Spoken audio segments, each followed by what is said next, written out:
Ko gotiņa ēdam? Tu jau domā, ka zāle. Man liekas, ka tu ēdi alumīniju. Visu to, ko visu vasaru mums kājas uz galvām.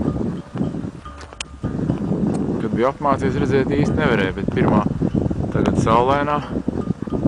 Un viss atkal jau ir aizvilkts. Ar pazīstamajām strēmelēm.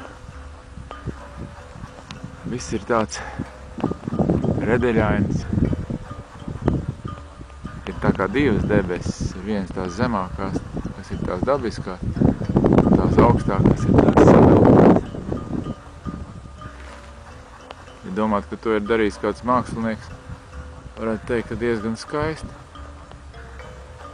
Un dziļāk lietas izprast aklajiem jau tā arī liekas. Viņi saka, ka skaists neparasts debesis. Tad pēc tam viņi iet pie ārsta, viņi bērni klepo, pietiek dakteris tur lejā, tajā mājiņā.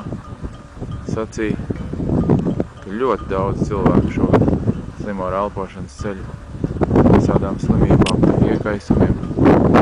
Klepo, visi nācija. Tagad viņš man iepūtīs mikrofonā.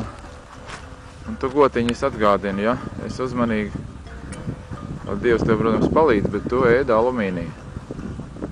Kā visi mūsu Latvijas iedzīvotāji. Pateicoties valdībai, kas to visu pieļauj.